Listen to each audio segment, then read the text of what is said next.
Amigos, buenas tardes, bienvenidos a 24 horas. Ha pasado un día del inicio del segundo mandato de Donald Trump y cientos de personas ya han sido deportadas por la Guardia Civil en la frontera con México. Les contamos en breve. Hola, Gaby. Hola, Liz, muy buenas tardes. Además, hay reacciones a la declaración de grupos terroristas a los cárteles mexicanos y al Tren de Aragua. Aquí empezamos. Las flores y las conservas de atún son parte de los productos ecuatorianos de exportación que se beneficiarían tras la posibilidad de afianzar las relaciones comerciales con Estados Unidos. Ambos productos no pagarían arancel si se aprueba la ley IDEA o se renueva el sistema generalizado de preferencias. El sector florícola y atunero del país se encuentran a la expectativa tras el retorno de Donald Trump a la presidencia. Actualmente las flores que se exportan a Estados Unidos pagan arancel. Las rosas, por ejemplo, tienen un arancel del 6,8%. Pero en caso de aprobarse la ley IDEA, que ya reposa en el Senado, o de renovarse el sistema generalizado de preferencias vencido en 2020, este producto no pagaría la tarifa mencionada. Lo cual sería fantástico. Eso le ahorraría al sector más o menos unos 54 millones de dólares actuales que se pagan en aranceles. De acuerdo al presidente ejecutivo de Expoflores, el monto ahorrado se invertiría en la mejora de los servicios del sector. Por ejemplo, de puerta a puerta, por ejemplo, un mejor servicio hacia floristerías ya de manera más agresiva, más directa. En caso de que se elimine el arancel para las flores ecuatorianas que ingresan a los Estados Unidos, las exportaciones hacia ese país tendrían un crecimiento sostenido entre el 5 y 7%. Anualmente, las exportaciones de flores al país norteamericano dejan 530 millones de dólares para el sector. El 32% de la venta sucede ahora por San Valentín. Las conservas de atún también se verían beneficiadas en caso de que exista una mejora en la relación comercial con Estados Unidos. Actualmente, el atún en agua que ingresa al país norteamericano paga un arancel del 12% y si es en aceite, la tarifa sube al 36%. Este producto nunca ha sido incluido en el sistema generalizado de preferencias, pero podría haberse beneficiado por la ley IDEA o por el Tratado de Preferencias Arancelarias Andinas o ATPDA, que en su momento hizo que el atún en funda o pouch no paga arancel. Este beneficio fue cancelado unilateralmente por Ecuador en 2013. Ese es el escenario que estamos trabajando y pensamos que hay buenas posibilidades en la coyuntura de que ahora está el presidente Trump. 30 millones de dólares es el monto que ahorraría el sector en caso de que se elimine el arancel para las conservas de atún. En los volúmenes actuales, la idea es que si existe la apertura podamos crecer en ese mercado de los Estados Unidos. Actualmente el 60% de las conservas de atún que exporta Ecuador van hacia Europa, el 25% a América del Sur y el 15% a Estados Unidos. Bernarda Ceballos, Teleamazonas.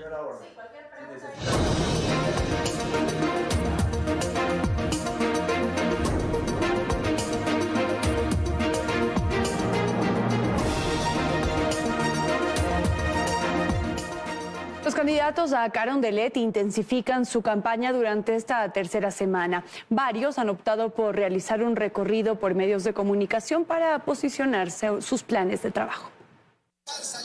Banderas de 3 partidos políticos ondearon esta mañana en la intersección de la avenida Mariscal Sucre y Morán Valverde en el sur de Quito. Ciudadanos en apoyo al candidato presidente Daniel Noboa, a la candidata por RC Luisa González y por Unidad Popular Jorge Escala compartieron un mismo espacio intentando captar votantes. A pocos metros dentro del mercado Las Cuadras, el candidato por Construye, Henrico Calón, realizó un recorrido. Su objetivo, según resaltó, fue acercarse a la ciudadanía para dar a conocer su proyecto político, que buscará recuperar la seguridad para el país.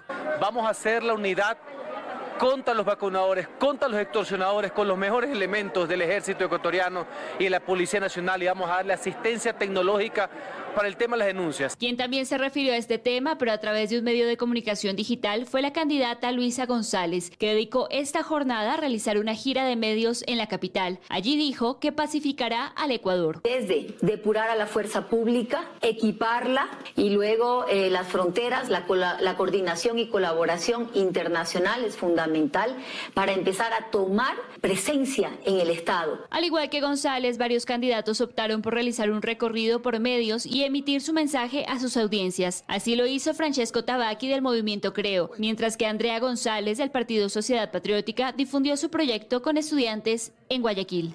Daniela Valencia, Teleamazonas. Alrededor de 40.000 personas con discapacidad visual podrán votar en las elecciones del 9 de febrero. Para ello, el CNE terminó la impresión de las papeletas en plantillas braille que se distribuirán a escala nacional. Este tipo de papeletas se entregarán en 4.000 mesas de los recintos electorales. En total, son 38.080 papeletas en plantillas braille que el Consejo Nacional Electoral imprimió para entregar a las personas con discapacidad visual que acudan a sufragar en las elecciones del 9 de febrero. El consejero José Cabrera con un grupo de personas con discapacidad constataron la impresión y verificaron que cumpla con las condiciones para que sean usadas. Y velando por el bienestar y por el derecho que todos tenemos a votar. Las papeletas en braille serán entregadas el día de las elecciones en las 4.760 mesas de atención preferente que se colocan al ingreso de cada recinto electoral. Y en caso de que alguna persona con discapacidad requiera utilizar la plantilla y decida votar en su junta receptora del voto, el personal de la mesa también trasladará la plantilla braille a la mesa de la junta respectiva para que luego de que sea usada e implementada, esta se retorne a la mesa de atención preferente. El organismo ha contabilizado al menos 40.220 ciudadanos con discapacidad visual que acudirán a votar. Ellos recibirán las 4 papeletas que corresponden a binomio presidencial, asambleístas nacionales, provinciales y parlamento andino. La plantilla braille es un documento electoral que está primero escrito en braille, como ya lo menciona su nombre, el cual va a permitir que la papeleta se coloque dentro de esta. Tenemos aquí la plantilla, la papeleta ingresa en este espacio, vemos que hay unos recuadritos donde se puede ingresar el voto. El Consejo Electoral iniciará la distribución de estas plantillas el 22 de enero. Arrancará con Galápagos, Morona, Santiago y Napo, además de otras 5 provincias en Amazonía. Terminará con Pichincha el 24 de enero. La impresión de este tipo de papeletas le costó al CNE más de $103.000. En Quito, Karen Aro, Teleamazonas. ¿Y quiénes destacaron durante el debate del pasado domingo? Esta es una pregunta que no tiene una sola respuesta. Sin embargo, hay una coincidencia. Faltaron propuestas. Un equipo de 24 horas recogió las impresiones de los ciudadanos en varias ciudades del país. Puede haber un ganador en un debate partido en dos con 16 candidatos y con apenas segundos para intervenir. Quizás resulte más sencillo preguntar a quién le fue relativamente mejor. Y ahí hay respuestas distintas según los gustos. Hay quienes prefieren a los que confrontaron menos. Que no tanto atacar a tu rival, sino ir a responder las preguntas, pero sobre todo dar un razonamiento que pueda convencer. Tú hiciste esto, tú no hiciste. No. Aquí necesitamos es paz e inteligencia. Ya no necesitamos peleas, porque ya por peleas el país está así. Están también los que en la otra orilla destacan a quienes se animaron a señalar a sus contrincantes. Como Andrea González Nade, como Henry Confle, como Jorge Escala, como el señor Tellería. María Sol Borja, periodista y analista política, dice que en el desempeño de Daniel Noboa y Luisa González no hubo sorpresas. Porque actúan de acuerdo a lo que un poco se esperaba, ¿no? Luisa González un poco posicionando lo que ya habían hecho, la experiencia, el correísmo, etcétera, nada que nos sorprenda. Y de nuevo Daniel Noboa como posicionando lo que posiciona el gobierno, que es tratando de decir lo que ha hecho en su gestión, más no respondiendo ninguna de las preguntas. Cree que quedaron varios temas importantes por fuera. Todo lo que se derivó de la crisis energética que no se haya mencionado, y también me parece que hubo una falta en cuanto a relaciones internacionales. ¿Qué va a pasar con el tema de las relaciones rotas con México? Y más bien se trató de ir todo hacia como lo politizado. Y en eso en las calles hay coincidencias. Faltaron propuestas. Faltaron muchas propuestas, muchas cosas que creo que los ciudadanos quisieran haber escuchado. A mí me quieren dar trabajo y empleo, ¿pero de dónde?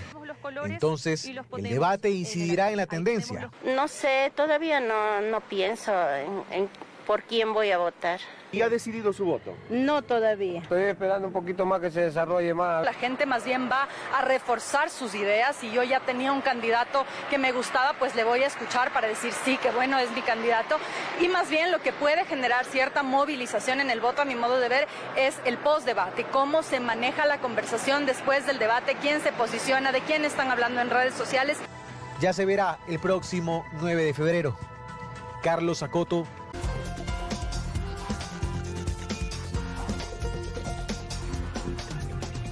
Estamos de regreso con más. Petroecuador experimenta una de las caídas de producción de crudo más preocupantes de los últimos años. Las cifras siguen a la baja en este 2025 con un decrecimiento superior a los 7.000 barriles. La caída en la producción de crudo es innegable, como innegable es que se trata de la crisis que más golpea a Petroecuador en los últimos 5 años.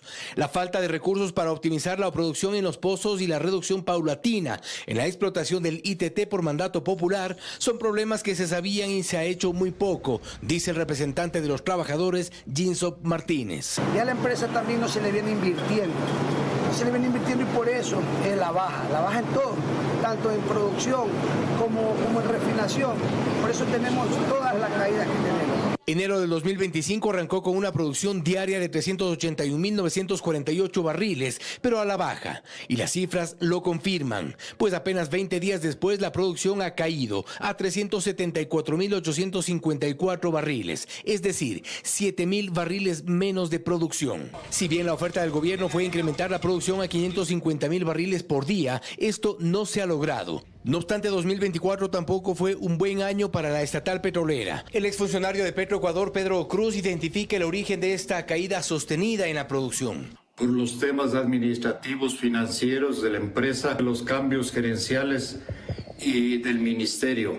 Esto ha provocado de que no se escojan personas adecuadas para manejar la empresa más importante que tenemos del país. Los números muestran en el mejor de los casos un estancamiento, aunque la baja es evidente. A inicios del gobierno, en enero del 2024, se había superado la barrera de los 400.000 barriles. Sin embargo, desde febrero la baja es evidente a 395.000 barriles. A mediados de año, en junio, la caída fue dramática a 350.000 barriles, con una leve recuperación que a diciembre del 2024 no ha podido levantarse de los 377.000 barriles. A esto se suma la necesidad de bajar la producción en el ITT, que hoy genera 44.945 barriles por día, y deberá parar para cumplir con el mandato de la consulta popular del 2023. Lo cierto es que el sector está en crisis. Por el Ministerio de Energía han pasado 4 autoridades en un año: Andrea Robo, Roberto Luque, Antonio Goncalves e Inés Manzano. La gerencia de Petroecuador también ha sido presa de la inestabilidad. 5 gerentes en un año: Reinaldo Armijos, Eduardo Miranda, Marcela Reynoso, Diego Guerrero y Lady Jiménez. Dicen que es por la falta de perfiles adecuados a las necesidades de la empresa que más recursos entrega al país. Porque con nuestra empresa vienen haciendo pago de favores políticos y al momento que llegan estas personas a administrarlas, pues no tienen la capacidad. De ahí que es urgente un proyecto de reactivación de todo el sector petrolero en el país, frente al grave riesgo del colapso. Fausto Yepes, Teleamazonas. 13 miembros de la banda delictiva Los Águilas fueron capturados por el bloque de seguridad en Durán. Vamos a hacer contacto a esta hora con Ricardo Alcíbar, que está en la unidad de vigilancia comunitaria de esta localidad, con toda la información. Ricardo, adelante.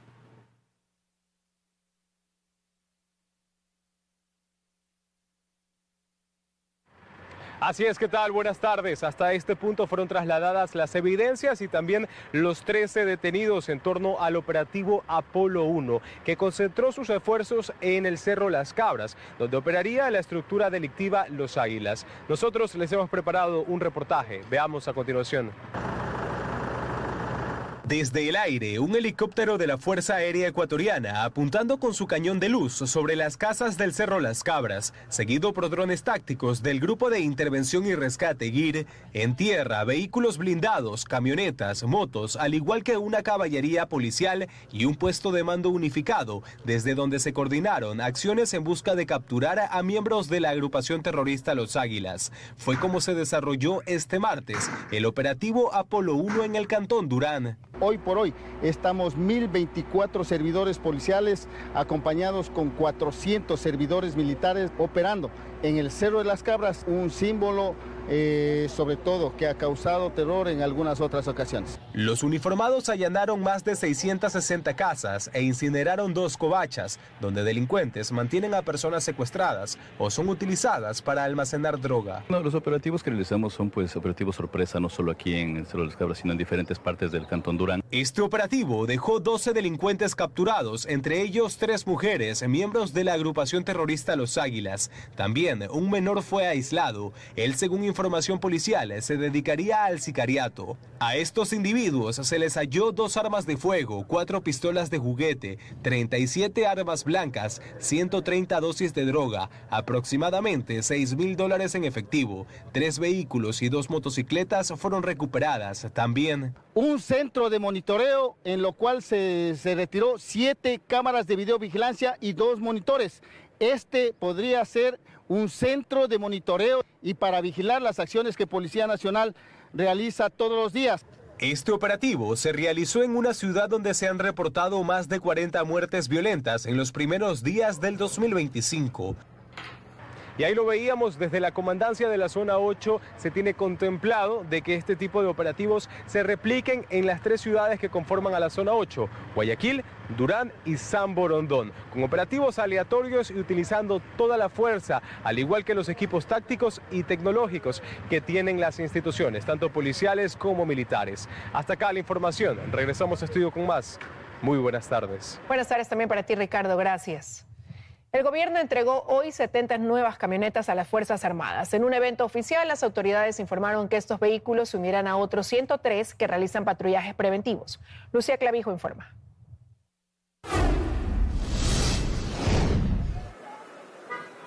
En el fuerte militar de Pilicachima, ubicado al sur de la capital, 70 nuevos vehículos fueron entregados a las Fuerzas Armadas que servirán para patrullajes disuasivos en zonas urbanas y también para trasladar a personal militar y equipamiento a zonas de difícil acceso en la ruralidad. El jefe de la Armada, Miguel Córdoba, aseguró que con ello intensificarán la lucha contra el crimen organizado en medio del conflicto armado interno. Escuchemos.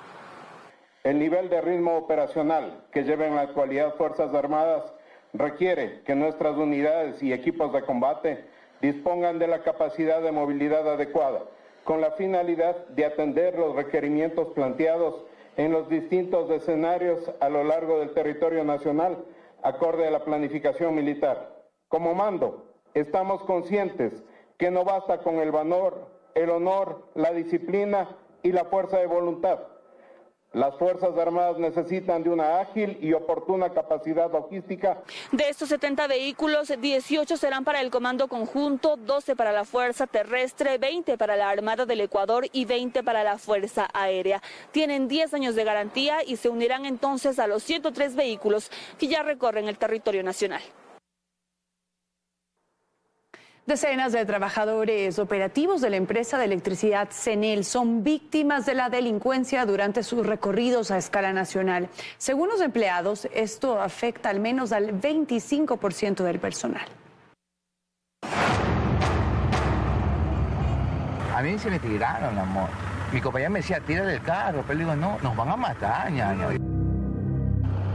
Este es el sentimiento de Juan, nombre protegido de un trabajador de CENEL que por 2 ocasiones fue víctima de delincuentes. El último robo sucedió cuando acudía a realizar su trabajo en Ciudad Victoria, norte de Guayaquil. ¿Qué tienes aquí? Tienes esto, vale 50, se me ocurre. Y comenzaron a ver todo.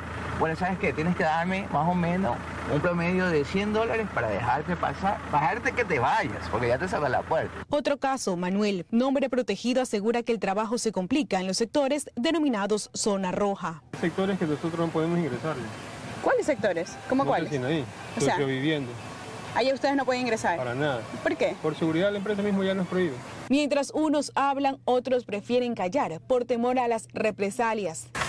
Disculpe que no le pueda ayudar. Hay mucha represión. Entre las modalidades más frecuentes están la alerta falsa, el cobro de una bonificación para trabajar en el sitio e incluso el famoso peaje de salida. En Guayaquil, las zonas conflictivas y en los que solo trabajan las empresas contratistas y no trabajadores de CENEL son Flor de Bastión en todos sus bloques, Ciudad Victoria, Los Guasmos, Nueva Prosperina y algunos sectores del sur de la ciudad. Los hechos delictivos no solo se registran en Guayaquil. A nivel nacional, zonas como Esmeraldas, Babahoyo, Quevedo, Durán y Daule han registrado el aumento de extorsiones a los trabajadores. En casos como el de Daule, tienen prácticamente vacunado a 140 trabajadores que tienen que recoger cada 6 meses un valor determinado para darle a estos grupos delincuenciales. Según el Comité de Empresa de CENEL, a nivel nacional, alrededor de 400 trabajadores de la entidad han reportado ser víctimas de las denominadas vacunas, robos e incluso secuestros extorsivos. Erika Vera, Teleamazonas. La Comisión Ocasional que trata la reforma en la Constitución sobre bases militares dejó listo el informe para primer debate. En el documento recomiendan que este cambio vaya acompañado de un plan integral de seguridad. Al volver de la vacancia legislativa, la Asamblea tiene pendiente llevar al Pleno el informe para primer debate del proyecto de reforma parcial al artículo 5 de la Constitución sobre el retorno de bases militares extranjeras al Ecuador. La Comisión Ocasional aprobó el documento por unanimidad en diciembre pasado y entre las 7 conclusiones dice que este cambio por sí solo no soluciona la crisis de seguridad en el país. Este primer informe no tiene una postura, es decir, ni a favor ni en contra, porque lo que nos dice el procedimiento parlamentario es que el Pleno debe nutrir este debate. Eso significa que el Pleno debe conocer qué ha hecho la Comisión, a qué personas ha recibido, de qué organizaciones, si vino o no el gobierno, en fin. En este informe, la Mesa Ocasional hace un amplio análisis sobre las implicaciones del retorno de bases militares extranjeras y lo que eso significa para la soberanía del país. El documento recoge los aportes de los asambleístas de gobierno, por ejemplo, que afirman que esto no significa ceder territorio, y también de quienes consideran que la reforma debe poner límites. Aquí se están oponiendo a la seguridad del país, no es una oposición al gobierno, sino es una oposición a la seguridad del Ecuador. Aquí el informe para primer debate no tiene ninguna postura de ninguna de las partes. Aquí simplemente vamos a determinar la viabilidad y la potencialidad jurídico-constitucional de la misma, y eso está establecido, entiendo yo, dentro del informe. Está todavía en discusión el tema de en qué tinte político debería tener. Una vez que pase el primer debate, hay cosas que se deben tomar en cuenta e incorporar, recordó la asambleísta de Pachacutic, Mariana Yumbay. Las cosas hay que hacerlos bien. Nosotros también coincidimos con que el pueblo ecuatoriano y los recursos económicos de este Estado ecuatoriano hay que precautelarnos. En cuanto a los tiempos, para el segundo debate la Asamblea debe esperar 90 días para tratar este tema. En Quito, Karen Aro, Teleamazonas. Seguimos juntos, amigos. En Ecuador se detectó la circulación de un lote de medicamento cardiológico falsificado e ilícito. El producto estaba destinado al mercado turco. La alerta fue emitida por la empresa fabricante tras varios análisis de control. A través de una alerta sanitaria, la Agencia Nacional de Regulación, Control y Vigilancia Sanitaria, ARCSA, notifica la identificación del lote 104077 de Micardis Plus comprimidos en cajas falsificadas. Según la entidad, la empresa fabricante alemana con sede en Quito detectó el producto falsificado tras el análisis de alrededor de 250 medicamentos. ARCSA en su alerta indica que el medicamento fue producido para el mercado turco, pero fue ingresado a territorio ecuatoriano de manera ilícita. Se estima que este producto potencialmente pudo haber ingresado al país en el segundo semestre del 2024. Micardis Plus es utilizado para el tratamiento de pacientes con patologías cardiológicas. Según el doctor Wagner Pazán, director de cardiología de la Clínica San Francisco, la ingesta del producto falsificado no es eficaz para los pacientes. Ni tampoco su seguridad, digamos. Entonces, ¿la eficacia cuál sería? Que no le baje o no le controle la presión arterial. Es decir, que siga su presión arterial alta. Pero ¿cómo identificar si el producto es de lote reportado? Fecha de vencimiento, fecha, digamos, de fabricación. Ahí hay uno que dice lote. Entonces tendrían que ver el lote. Si usted adquiere el medicamento por unidad en la parte superior de la tableta, puede identificar el lote. ARCSA asimismo emite recomendaciones para las personas que han adquirido el producto. Antes que los ciudadanos prevengan consumir estos medicamentos y notificar si encontraran o tuvieran dentro de su custodia este lote, inmediatamente informar a la ARSA para ejecutar en el marco de nuestras competencias todas las acciones de control. La falsificación de este medicamento no es la primera vez que sucede en el país. El pasado 24 de junio de 2022, ARSA notificó la presencia de 3 lotes del mismo medicamento de la empresa alemana bajo las mismas circunstancias. Erika Vera, Teleamazonas. Luego del incendio que consumió 6 viviendas en Yaguachi, la alcaldía de este cantón trabaja en la reconstrucción de las casas afectadas. Instituciones como el MIES y el Ministerio de Salud Pública también se hicieron presentes para canalizar ayuda social. En medio del cansancio y de la peor noche de sus vidas, las familias que lo perdieron todo durante un incendio en el cantón Yaguachi, este martes se levantaron a buscar entre los escombros algún objeto que aún les sirva. Buscaban entre las tablas y bajo las hojas de zinc, pero todo estaba calcinado. La ropa, los útiles escolares, los enseres, todo se quemó, dejando en cenizas el esfuerzo de toda una vida. Este era mi único refugio que yo tenía aquí. No tengo palabras, porque perdimos todo. De esto nunca me voy a olvidar, porque casi pierdo a 2 de mis hijos. Le pedimos de todo corazón al pueblo yaguacheño, al Ecuador, que nos dé una ayuda para todo este percance grande que hemos tenido. Nuestros nietos salieron desnudos a la calle, por ello pedí ropita anoche para darle a los bebés. En total fueron 6 las casas que se quemaron por completo en la cooperativa La Victoria 1 del cantón Yaguachi, con una afectación aproximada de 30 personas, solo en daños materiales, ya que no se registraron víctimas mortales ni tampoco heridos. Ya la mañana de este martes, vecinos, allegados y voluntarios se sumaron a las tareas de limpieza. Cualquier ayuda era bien recibida. También llegó personal del Ministerio de Inclusión Económica y Social MIES para tomar los datos de los afectados y canalizar la ayuda social. Por su parte, personal municipal llegó con maquinaria pesada para realizar el retiro de los escombros. Se confirmó que el incendio se originó debido a un cortocircuito. Además, la alcaldía de Yaguachi se comprometió a reconstruir las 6 casas que se quemaron por completo durante el incendio. Eder Cheme, Teleamazonas.